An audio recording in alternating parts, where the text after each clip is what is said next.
Hello everyone, good evening. स्वागत है आपका अपने चैनल हिस्ट्री वर्ल्ड में। राजस्थान के लोक नृत्य हम डिस्कस कर रहे हैं। लोक नृत्य में हमने कल देख लिए थे जो क्षेत्रीय विशेष के नृत्य हैं, जैसे शेखावटी का नृत्य देखा था, मारवाड़ क्षेत्र का नृत्य देखे थे। क्षेत्रीय विशेष वाले नृत्य हमने देख लिए हैं। आज 4 तरह के नृत्य मैंने आपको बताए थे। क्षेत्र विशेष के, व्यावसायिक के, सामाजिक, धार्मिक नृत्य और जनजातियों के कुछ प्रमुख नृत्य। तो आज के टॉपिक में हम करने वाले हैं व्यावसायिक और सामाजिक धार्मिक नृत्यों की, और उसके बाद जो अपना कल वाला टॉपिक होगा, कल की जो क्लास होगी उसमें हम देखेंगे अपने जनजातियों के प्रमुख नृत्य। तो शुरू करते हैं। सबसे पहले देखते हैं व्यावसायिक नृत्य।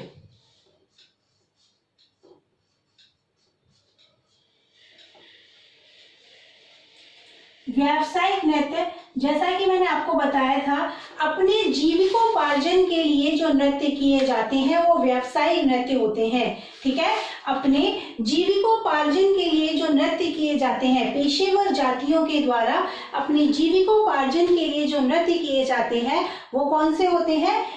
व्यावसायिक नृत्य होते हैं। जैसे कि मेवाड़ क्षेत्र में चलता है भवाई नृत्य।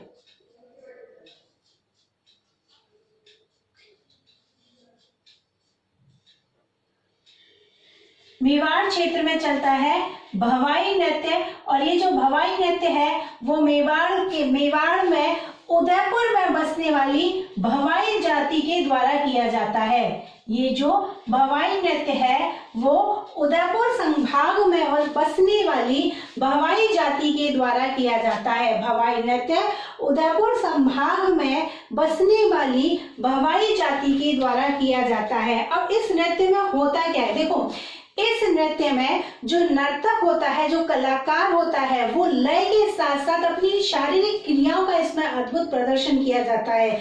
जैसे कि एक लय के साथ में सिर पर 7-8 मटके रखकर डांस करना। एक लय के साथ में सिर पर 7-8 मटके रखकर डांस करना, तलवार पर डांस करना, मुंह से तलवार उठाना, मुंह से रुमाल उठाना। ये जो लय के साथ में डांस करते हुए जो शारीरिक कर्तव्य दिखाए जाते हैं वो सब किस में आते हैं? भवाई नृत्य में आते हैं। ठीक है, गिलास पर नाचना, थाली पे नाचना, कांच पे नाचना, ये सभी सब भवाई नृत्य के अंतर्गत आते हैं। और जो भवाई नृत्य के प्रवर्तक हैं,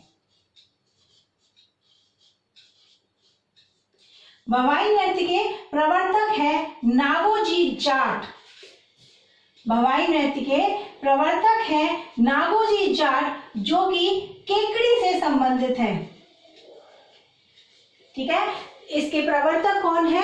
नागोजी जाट। और अन्य कलाकार की बात करें कि हम इसके प्रमुख कलाकार जैसे या भवाई नर्तकों की हम बात करें तो रूप सिंह शेखावत, प्रमुख भवाई नर्तक रूप सिंह शेखावत,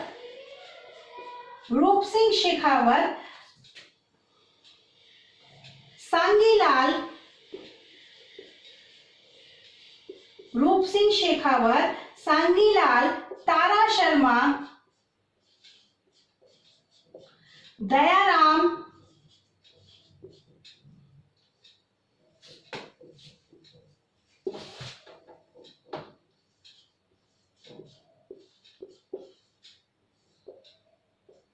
कजली, ये है भवाई नृत्य के प्रमुख कलाकार, जो भवाई नर्तक। ठीक है, भवाई नृत्य हमने देखा।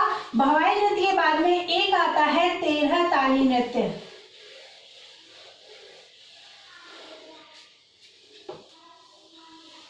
वैसे ये जो 13 ताली नृत्य है वो 13 ताली जो नृत्य है वो सामाजिक और धार्मिक नृत्य के अंतर्गत भी आता है। जो 13 ताली नृत्य है वो सामाजिक और धार्मिक नृत्य के अंतर्गत भी आता है। क्यों? क्योंकि जो सामाजिक और धार्मिक नृत्य क्या होते हैं? वो जो किसी मांगलिक अवसर पर किए जाते हैं या किसी लोक देवी देवता के लिए किए जाते हैं। तो ये जो 13 ताली नृत्य है ये लोक देवता रामदेव जी के सम्मान में किया जाता है। ये 13 ताली जो नृत्य है ये लोक देवता रामदेव जी की आराधना में किया जाता है। और इसको करने वाले कौन होते हैं? कांवड़ जाति की महिलाएं। महिलाओं के द्वारा ही इस नृत्य को किया जाता है। कामर जाति की महिलाएं हैं जो इस नृत्य को करती हैं। इस नृत्य की खास बात यह है कि इस नृत्य में एक तो इस नृत्य को बैठकर किया जाता है। महिलाएं एक तो इस नृत्य को बैठकर करती हैं और इस नृत्य में महिलाएं 13 मंजीरे बांधकर ये नृत्य करती है। ठीक है, महिलाएं जो है इस नृत्य को 13 मंजीरे बांधकर इस नृत्य को करती हैं। 13 मंजीरे कैसे बांधते हैं? देखो, जिसमें से 9 तो बांधती हैं वो दाएं पैर पर, 2 होते हैं दोनों हाथ की कोहनियों पर, 2 होते हैं दोनों हाथ की कोहनियों पर और 2 होते हैं उनके दोनों हाथों में।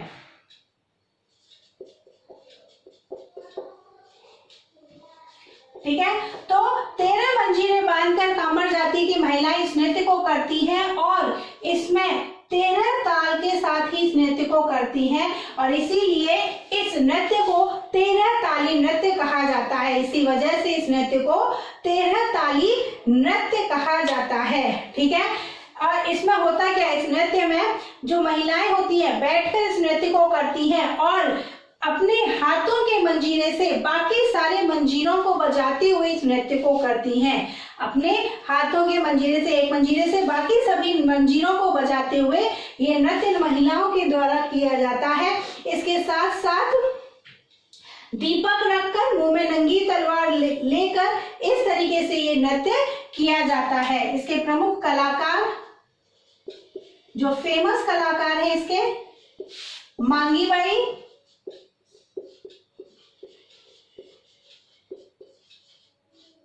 मोहिनी, नारायणी। ठीक है, और इसका जो केंद्र है वो केंद्र कहां पर है? रुणेचा, जैसलमेर। इस नृत्य का जो केंद्र है,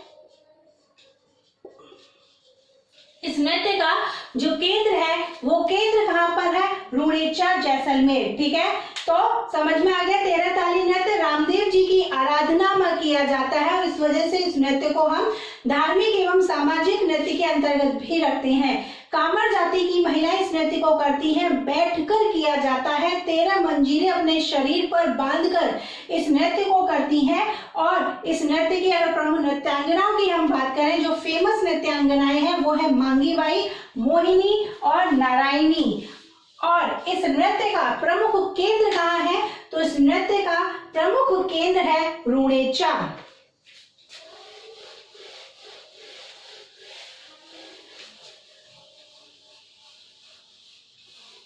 इसके बाद में कुछ कालबेलियों के नृत्य होते हैं। कालबेलिया नृत्य,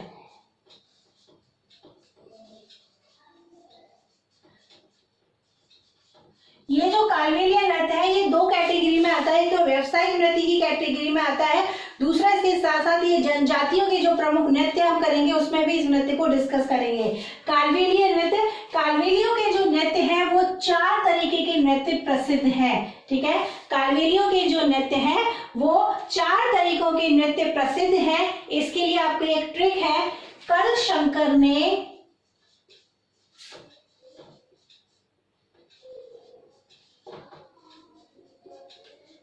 बाग में पानी पीकर,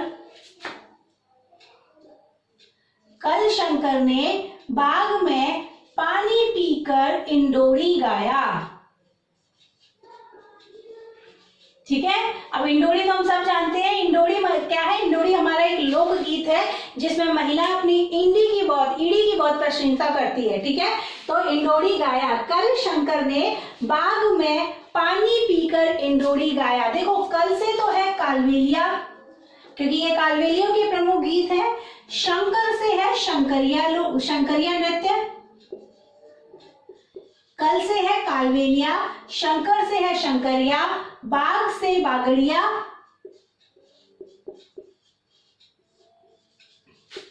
पानी, पानी से क्या बनेगा? पनिहारी। पानी से कौन सा नृत्य बनेगा? पनिहारी। और इंडोरी से ही अपना बनता है इंडोरी लोक नृत्य।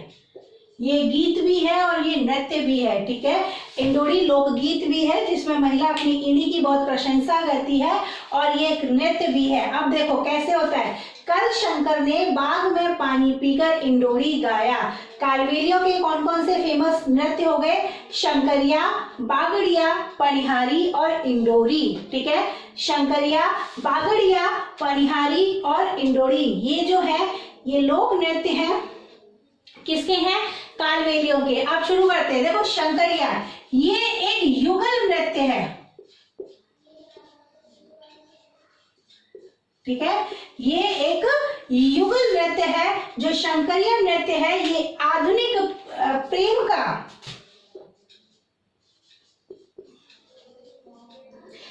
का परिचायक नृत्य है।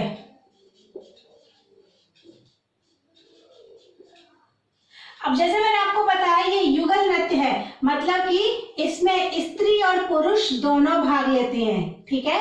इसमें स्त्री और पुरुष दोनों भाग लेते हैं। इसमें जो इस नर्तकी है, नृत्यांगना है, जो प्रसिद्ध है, जो प्रसिद्ध नृत्यांगनाएं है इस नृत्य की, वो है गुलाबो।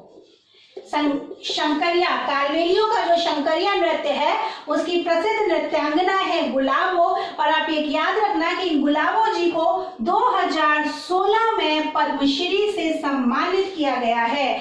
गुलाबो को 2016 में इस नृत्य के लिए पद्मश्री से सम्मानित किया गया है। कौन सी नृत्य से संबंधित है ये? शंकरिया नृत्य से। इसके बाद में आती है बागड़िया नृत्य। इसके बाद में आता है बागड़िया नृत्य। और इसमें आपको ज्यादा याद नहीं रखना, सिर्फ इतना ही याद रखना है कि ये महिलाओं के द्वारा किया जाता है, ठीक है। देखो ज्यादा डीप में हम नहीं पढ़ेंगे, हम सिर्फ उतना ही पढ़ेंगे जितना हमारे एग्जाम में आता है और जितना हमें याद करने की जरूरत है। तो बागड़िया नृत्य में अपने को सिर्फ इतना ही याद रखना है कि ये जो नृत्य है ये महिलाओं के द्वारा किया जाता है, ठीक है। पनिहारी नृत्य, पनिहारी मैंने आपको एक लोकगीत भी बताया था। जब कुएं से पानी भरकर औरतें अपने घर के लिए जाती हैं तब रास्ते में पनिहारी लोकगीत गाती हैं। ये जो पनिहारी नृत्य है ये जो है एक युगल नृत्य है। युगल नृत्य मतलब स्त्री और पुरुष दोनों के द्वारा किया जाने वाला, ठीक है। युगल नृत्य का मतलब क्या होता है? ऐसा नृत्य जो स्त्री और पुरुष दोनों के द्वारा किया जाता है। तो ये स्त्री और पुरुष दोनों के द्वारा किया जाता है। इसी तरह से ये जो इंडोरी नृत्य है ये भी एक युगल नृत्य है। ये भी एक युगल नृत्य है, मतलब कि ये भी स्त्री और पुरुष दोनों के द्वारा मिलकर किया जाता है। स्त्री और पुरुष दोनों के द्वारा मिलकर किया जाता है। इसमें आपको बात याद रखने वाली बात ये है कि ये जो नृत्य है ये गोलाकार घेरे में किया जाता है, ठीक है। ये जो नृत्य है वो गोलाकार घेरे में किया जाता है। और इसका वाद्य यंत्र हम देखें तो इसके वाद्य यंत्र होते हैं पुंगी और खंजरी, ठीक है। इसके बाद यंत्र कौन से होते हैं? पुंगी और खंजरी। ये है अपना कालबेलिया जाति का नृत्य। कालबेलिया जाति के बाद में कुछ एक नृत्य किया जाता है कंजर जाति की महिलाओं के द्वारा। अच्छा, कंजर जाति की महिलाओं से पहले हम देखते हैं कुम्हार जाति के द्वारा। कुम्हार जाति का नृत्य होता है वो है कच्छी घोड़ी। कच्छी घोड़ी जो मैंने आपको कल ही समझाया था, काठ की घोड़ी है जिसको कमर पर बांधकर पुरुष नृत्य करते हैं, दूल्हे के वेश में नृत्य करते हैं, ठीक है। तो वो नृत्य जो है वो किस जाति का प्रसिद्ध है? तो वो है कुम्हार जाति का या डूम जाति का, ठीक है। कच्छी घोड़ी कल अपने अच्छे से डिस्कस कर लिया था, इसलिए आगे बढ़ते हैं। आगे देखते हैं हम कंजर जाति का, ठीक है। कंजर जाति के लोगों के द्वारा किए जाने वाले दो ही नृत्य हैं। एक तो है चक्री और दूसरा है धाकड़, ठीक है। दो ही नृत्य हैं कंजर जाति के द्वारा जो किए जाते हैं। एक है चक्री और दूसरा है धाकड़। एक है चक्री और दूसरा है धाकड़। देखो चक्री में पहले अपन देख लेते हैं कौन कौन से वाद्य यंत्र प्रयोग किए जाते हैं। तो ढप, मंजीरे और नगाड़ा। ठीक है, ढप, मंजीरा और नगाड़ा, इसकी लय पर ये नृत्य किया जाता है। इसकी लय पर ये नृत्य किया जाता है। अब एक बात और याद रखना कि ये कौन सा नृत्य है, चक्री नृत्य है, मतलब चक्कर खाने वाला नृत्य है। ये चक्राकार आकार में, वही गोलाकार आकार में होता है। चक्री से आप समझ लेना एक चक्र के रूप में ये नृत्य जो है वो किया जाता है। ठीक है, और इस नृत्य में क्या प्रदर्शन किया जाता है, बेसिकली इस नृत्य में ये दिखाया जाता है कि इस नृत्य में जो नृत्यांगना है वो अपने पति से श्रृंगार का सामान लाने के लिए बोलती है। वो अपने पति से श्रृंगार का सामान लाने का अनुरोध करती है। ठीक, और ये नृत्य कहाँ पर फेमस है या कौन से क्षेत्र में किया जाता है, तो ये नृत्य किया जाता है हाड़ौती क्षेत्र में। ठीक है, क्लियर हो गया। चक्री नृत्य, चक्री से याद रखना चक्कर वाला नृत्य है। ठीक है, चक्राकार आकार में नृत्य होता है। ढप, मंजीरे और नगाड़ा, इसमें वाद्य यंत्र प्रयोग किया जाता है। इस नगाड़ों के साथ तेज लय पे ये नृत्य किया जाता है और इसमें जो महिलाएं हैं वो अपने पति से श्रृंगार का सामान लाने का अनुरोध करती है। हाड़ौती के क्षेत्र में ये प्रमुख रूप से नृत्य किया जाता है और इसकी प्रमुख नृत्यांगनाएं हैं शांति और फुलवा। इसकी प्रमुख नृत्यांगनाएं हैं शांति और फुलवा। ठीक है, चक्री नृत्य का क्लियर हो गया। अब देखते हैं हम धाकड़ नृत्य। ठीक है, तो धाकड़ नृत्य में होता क्या है, झाला पाव और वीरा। ठीक है, झाला पाव और वीरा का युद्ध का प्रदर्शन इस नृत्य में दिखाया जाता है, जिसमें झाला पाव की विजय होती है और इस विजय के उपलक्ष्य में या इस विजय की खुशी मनाने में इस नृत्य को किया जाता है। तो एक तरीके से हम ये कह सकते हैं कि ये जो है वीर रस प्रधान, या फिर हम कह सकते हैं वीर रस प्रधान है, मतलब शौर्य से परिपूर्ण नृत्य है। ठीक है, शौर्य से परिपूर्ण नृत्य है, क्योंकि अभी मैंने आपको बताया ही है कि इस नृत्य में होता क्या है। इस नृत्य में झाला पाव और वीरा के बीच में जो युद्ध होता है, जिसमें झाला पाव की विजय होती है, वही इस नृत्य में दर्शाया जाता है। दो इसमें दल बनते हैं, दोनों ही दल, एक झाला पाव और एक वीरा के, उसमें दो दल बनाए जाते हैं और दोनों ही दल युद्ध का प्रदर्शन करते हुए इस नृत्य को करते हैं। ठीक है, क्लियर हो गया। कौन सा नृत्य देखा अपन ने, चक्री नृत्य, चक्री और धाकड़ नृत्य। ठीक है, चक्री नृत्य जो कि चक्राकार आकार में किया जाता है महिलाओं के द्वारा, वही धाकड़ नृत्य है जो दो दल के द्वारा किया जाता है और शौर्य से परिपूर्ण है, जिसमें युद्ध की सभी कलाओं को दिखाया जाता है।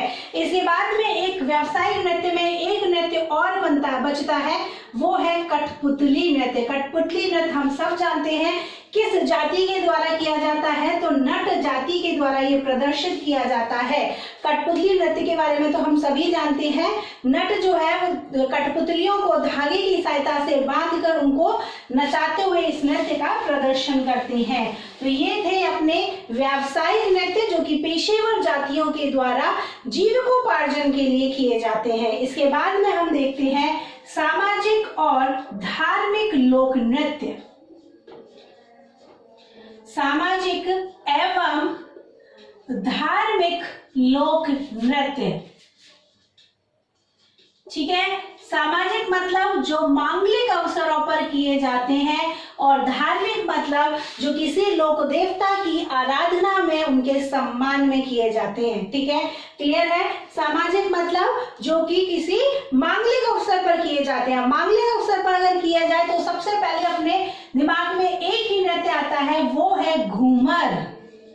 सबसे पहले अगर मांगलिक अवसर पर किए जाने वाले नृत्य की हम बात करते ही हैं तो सबसे पहले जो हमारे माइंड में नृत्य आता है वो है घूमर नृत्य, जो कि अपने राजस्थान का राज्य नृत्य भी है, जो कि अपना राज्य नृत्य भी है। राज्य नृत्य होने के साथ साथ ये सभी नृत्यों का सिरमौर भी है। ठीक है, राजकीय नृत्य होने के साथ साथ ये सभी नृत्यों का सिरमौर भी है, सभी नृत्यों का सिरमौर भी है। आपको अगर याद हो तो मैंने आपको जब दुर्ग पढ़ाए थे तो वहां पर मैंने दुर्गों का सिरमौर आपको पढ़ाया था। दुर्गों का सिरमौर मैंने आपको क्या बताया था? चित्तौड़गढ़ का दुर्ग। याद रखना, ये क्वेश्चन बहुत बनते हैं एग्जाम में। नृत्यों का सिरमौर आता है अपना घूमर नृत्य, ये नृत्यों का सिरमौर है और सभी नृत्यों की आत्मा भी कहा जाता है। अब ये नृत्यों की आत्मा क्यों कहा जाता है? क्यों? क्योंकि देखो, जो जितने भी सभी नृत्य हैं वो किसी ना किसी रूप में घूमर से ही उत्पत्ति हुई है। उन नृत्यों की, अपने जितने भी नृत्य हैं उनके किसी ना किसी रूप में उनकी उत्पत्ति कहाँ से हुई है? घूमर से ही हुई है। इसीलिए इसको घूमर को ही सभी नृत्यों की आत्मा या सभी नृत्यों का हृदय कहा जाता है। ठीक है, इसके साथ साथ इसको रजवाड़ी नृत्य भी कहते हैं। इसके साथ साथ इसको रजवाड़ी नृत्य भी कहते हैं। रजवाड़ी नृत्य क्यों कहते हैं? क्योंकि जब ये नृत्य प्रारंभ हुआ था या शुरू में जो प्राचीन समय में ये नृत्य केवल रजवाड़ी महिलाओं के द्वारा किया जाता था, इसीलिए इस नृत्य को रजवाड़ी नृत्य भी कहते हैं। तो कितने नाम हो गए? एक तो ये अपना राज्य नृत्य है, ठीक है। दूसरा, नृत्यों का सिरमौर कहा जाता है, नृत्यों की आत्मा कहा जाता है और रजवाड़ी नृत्य कहा जाता है। किसकी बात कर रहे हैं हम? घूमर नृत्य की बात कर रहे हैं। और घूमर नृत्य में आप याद रखना कि जब इस नृत्य को, ये जो नृत्य है मैंने आपको बताया कब किए जाते हैं, जैसे कि अभी सामाजिक मैंने बता ही दिया, मांगलिक अवसरों पर। मांगलिक अवसर जैसे कि कोई शुभ अवसर हो, शादी ब्याह का अवसर हो, मांगलिक अवसर पर या फिर धार्मिक अवसर पर, जैसे गणगौर की पूजा के समय गणगौर पे किए जाते हैं, तीज पर किए जाता है। ये घूमर नृत्य कब किए जाते हैं? गणगौर पर, मांगलिक अवसर पर, तीज पर ये नृत्य किए जाते हैं। महिलाओं का सर्वाधिक लोकप्रिय नृत्य है, महिलाओं के द्वारा किया जाने वाला सर्वाधिक लोकप्रिय नृत्य है। देखो, ये अपना राज्य नृत्य है तो इससे क्वेश्चन बहुत ज्यादा बनते हैं, इसलिए इस घूमर नृत्य को आप ध्यान से देखना, एक एक पॉइंट इसका समझना। राज्य नृत्य कहा जाता है, सभी नृत्यों का सिरमौर कहा जाता है, आत्मा कहा जाता है, रजवाड़ी नृत्य कहा जाता है। कब किया जाता है? तो मांगलिक अवसरों पर किया जाता है। धार्मिक अवसर पर हम बात करें तो गणगौर और तीज के अवसर पर किया जाता है।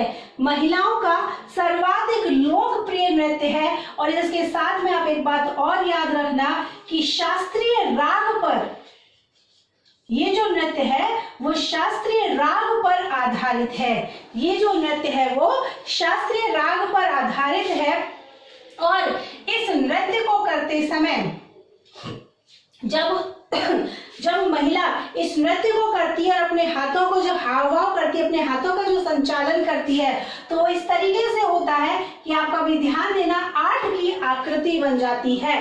वो अपने हाथों का जो संचालन करती है वो इस तरीके से करती है कि उस समय 8 की आकृति बनती है। ठीक है, 8 की आकृति बनती है। इसीलिए कहा जाता है कि जो नृत्य है वो अष्टताल पर आधारित है। ठीक है, अष्टताल राग पर भी ये नृत्य आधारित है। ठीक है, क्लियर हो गया? घूमर नृत्य ये अपना राजकीय नृत्य है, नृत्यों का सिरमौर कहा जाता है, आत्मा कहा जाता है। रजवाड़ी नृत्य है, अगर पूछा जाए कब किया जाता है तो मांगलिक अवसर पर, गणगौर के अवसर पर या तीज के अवसर पर किया जाता है। महिलाओं का सर्वाधिक लोकप्रिय नृत्य है, शास्त्रीय राग पर आधारित ये नृत्य है। ठीक है, और अगर ये पूछे कि कहाँ किया जाता है तो ये राजस्थान के सभी जगह, अधिकतर सभी जगहों पर ये नृत्य किया जाता है। राजस्थान के अधिकांश सभी जगहों पर ये नृत्य जो है वो किया जाता है। इसके बाद में हम देखते हैं गरबा। गरबा वैसे देखा जाए तो एक गुजराती नृत्य है, लेकिन अपने राजस्थान में भी जो क्षेत्र गुजरात की सीमा से लगे हुए हैं वहां पर ये नृत्य किया जाता है। अच्छा, गरबा से पहले हम ये देखते हैं जो राजस्थान में घूमर है वो 3 प्रकार की प्रसिद्ध है।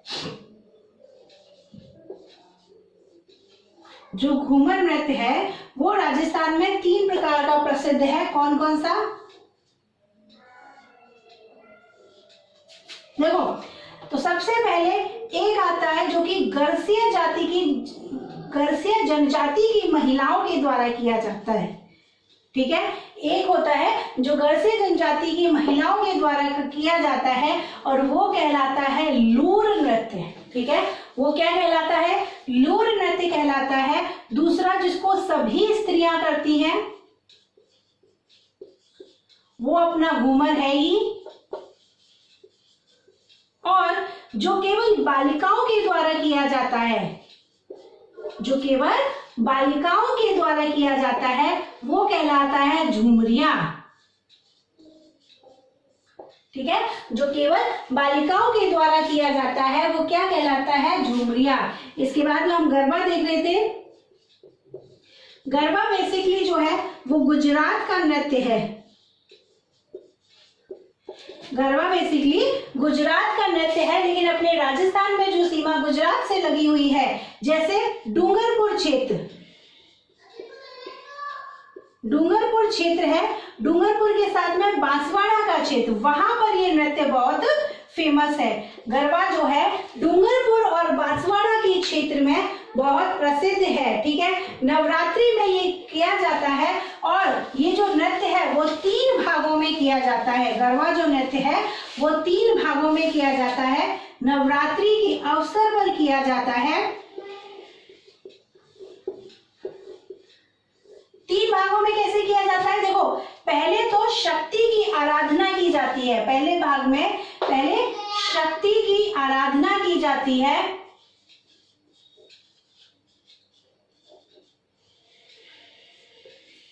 दूसरे भाग में राधा कृष्ण के प्रेम का चित्रण किया जाता है। दूसरे भाग में राधा कृष्ण के प्रेम का चित्रण किया जाता है।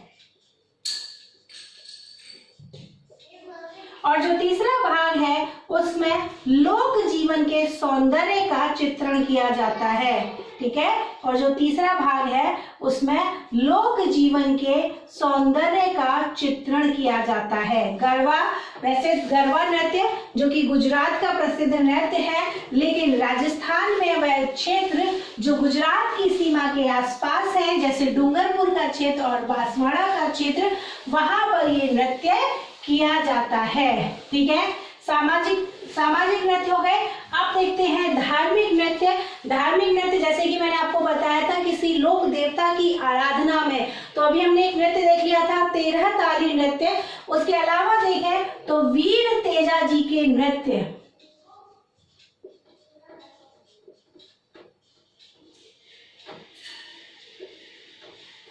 वीर तेजा जी के नृत्य से मतलब वो नृत्य जो वीर तेजा जी के भक्तों के द्वारा उनकी आराधना में किए जाते हैं। लोक देवता तेजा जी के भक्तों के द्वारा तेजा जी की आराधना में किए जाने वाले नृत्य तेजा जी के नृत्य कहे जाते हैं। ठीक है, और ये नृत्य याद रखना केवल और केवल पुरुषों के द्वारा किए जाते हैं।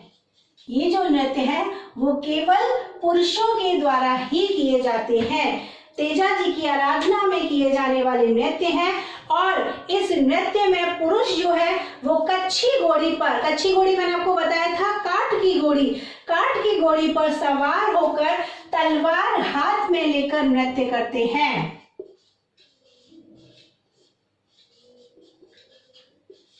इसमें जो पुरुष है वो कच्छी घोड़ी पर सवार होकर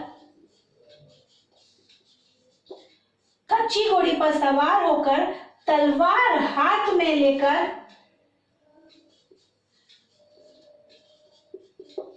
ठीक है, तलवार हाथ में लेते हैं, युद्ध कौशल का प्रदर्शन करते हैं। ठीक है, इसके साथ में ये नृत्य तेजा जी की आराधना में होता है, इसलिए वो अपने गले में सर्प भी डालते हैं। ये जो भक्त हैं इनके, जो इस नृत्य को करते हैं, अपने गले में सांप को भी डालते हैं। छतरी और बाला लेकर तेजा जी की आराधना में ये नृत्य किया जाता है, तेजा जी के भक्तों के द्वारा, जिसको केवल पुरुषों के द्वारा ही किया जाता है। ठीक है, तो इस नृत्य के द्वारा जो पुरुष इस नृत्य को करते हैं, वो इस नृत्य के द्वारा तेजा जी की कथा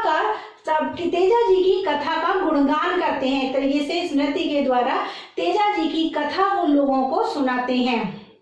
ठीक है, और इसके साथ में जो इसके कुछ तो नृत्य करने में बिजी होते हैं और कुछ होते हैं जो संगीत बजाते हैं, जैसे ढोलक वादक। ठीक है, अलगोजा बजाते हैं, ढोलक बजाते हैं, अलगोजा बजाते हैं, मंजीरा बजाते हैं। ये बजाकर ये नर्तकों का साथ देते हैं। कुछ नर्तक होते हैं जो नृत्य करते हैं, उसके साथ में कुछ पुरुष होते हैं जो वादक होते हैं, ढोलक बजाते हैं, अलगोजा बजाते हैं, मंजीरा बजाते हैं, और इसके साथ में नर्तकों का जो है साथ देते हैं। और इस नृत्य के अंत में जो नर्तक होते हैं वो सांप से अपनी जीभ को कटवाते हैं, सांप से अपनी जीभ पर कटवाते हैं। ठीक, वीर तेजा जी के नृत्य। इसके साथ में एक और देखते हैं हम, थाली नृत्य। धार्मिक नृत्य देख रहे हैं जो किसी लोक देवता की आराधना में किया जाता है। तो ये जो थाली नृत्य है वो किस लोक देवता की आराधना में किया जाता है? तो ये किया जाता है पाबू जी की आराधना में। अपने लोक देवता पाबू जी की आराधना में किया जाता है थाली नृत्य। इसमें जो नर्तक है वो अपनी उंगली पर थाली रखकर उसको बहुत तेज से, एकदम बिजली की गति से उस थाली को घुमाते हुए नृत्य करते हैं। ठीक है, और इस नृत्य में जो वाद्य यंत्र का प्रयोग किया जाता है वो है रावण हत्ता। इस नृत्य में जो वाद्य यंत्र का प्रयोग किया जाता है वो कौन सा है? रावण हत्ता। इसके बाद में गोगा जी के भक्तों के द्वारा किया जाने वाला नृत्य। ठीक है, गोगा जी के भक्तों के द्वारा किया जाने वाला नृत्य, गोगा जी की आराधना में किया जाने वाला नृत्य कब किया जाता है? गोगा नवमी पर किया जाता है। और ये गोगा नवमी आती कब है? भाद्रपद कृष्ण नवमी के दिन, जन्माष्टमी के अगले दिन मनाई जाती है गोगा नवमी। गोगा नवमी के दिन ये नृत्य किया जाता है, जिसमें जो लोग नर्तक हैं वो जुलूस निकालते हैं और जुलूस निकालकर नृत्य करते हैं। ठीक है, इसके साथ में घुड़ला नृत्य। कहीं भी जाओ ये घुड़ला पीछे नहीं छोड़ता है। घुड़ला नृत्य, घुड़ला नृत्य मारवाड़ क्षेत्र में प्रसिद्ध है। घुड़ले खां की याद में किया जाता है और चैत्र कृष्ण अष्टमी के दिन बालिकाओं के द्वारा घुड़ला गीत गाते हुए ये नृत्य किया जाता है। इसके साथ में आगे देखते हैं हम लांगुरिया नृत्य। लांगुरिया नृत्य भी हम पढ़ चुके हैं। लांगुरिया जो नृत्य है, जो लांगुरिया लोकगीत है और लांगुरिया नृत्य है, कहाँ पर? करौली की माँ केला देवी के मंदिर में किया जाता है। केला देवी के मंदिर में लांगुरिया नृत्य किया जाता है और लांगुरिया लोकगीत गाया जाता है। ठीक है, इसके साथ में कुछ सामाजिक नृत्य और बचते हैं, उनको भी एक बार देखते हैं। जैसे कि एक नृत्य है टूटिया।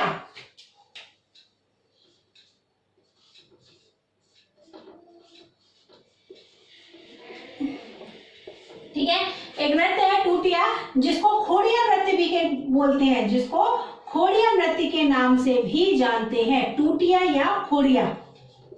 ठीक है, टूटिया या खोड़िया नृत्य। अब ये नृत्य कौन सा होता है? देखो, विवाह के अवसर पर ये नृत्य किया जाता है। पहली बात तो आप ये याद रखो, कब किया जाता है? तो विवाह के अवसर पर किया जाता है। विवाह के अवसर पर जब वर के यहाँ से बारात निकल जाती है तो बारात के जाने के पश्चात घर में जो भी महिलाएं बसती हैं वो इस नृत्य को करती हैं। ठीक है, बारात के जाने के पश्चात, दूल्हे के घर से जाने के पश्चात ये नृत्य किया जाता है, जिसको क्या बोलते हैं? टूटिया नृत्य या फिर खोड़िया किया नृत्य। इसके बाद में हम एक और देखते हैं खोजे नृत्य।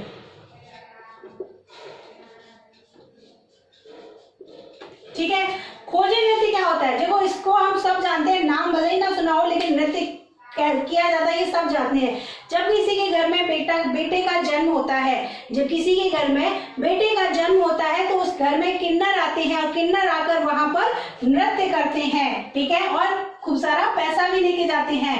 तो ये किन्नरों के द्वारा किया जाता है। और कब किया जाता है? पुत्र के जन्म उत्सव पर। ठीक है, इसके बाद में एक है चाक नृत्य। चाक नृत्य तो हम सभी जानते हैं, विवाह के अवसर पर किया जाता है कुम्हार के यहाँ पर। जब चाक लेने या फिर वो मिट्टी के बर्तन लेने औरतें जाती हैं तो वहीं पर ये नृत्य किया जाता है, चाक नृत्य। चाक नृत्य के बाद में है लास्ट जो अपना अंतिम सामाजिक नृत्य है वो है दिवाली नृत्य। ये जो दिवाली नृत्य है ये दिवाली के त्योहार पर किया जाता है। नाम से ही पता चल रहा है दीपावली के त्योहार पर ही किया जाता है। और ये महिला और पुरुष, स्त्री और पुरुष दोनों के द्वारा किया जाता है। ये जो नृत्य है वो स्त्री और पुरुष दोनों के द्वारा किया जाता है। और इस नृत्य में वो लोग करते क्या है? छोटे छोटे डंडे ले लेते हैं हाथ में।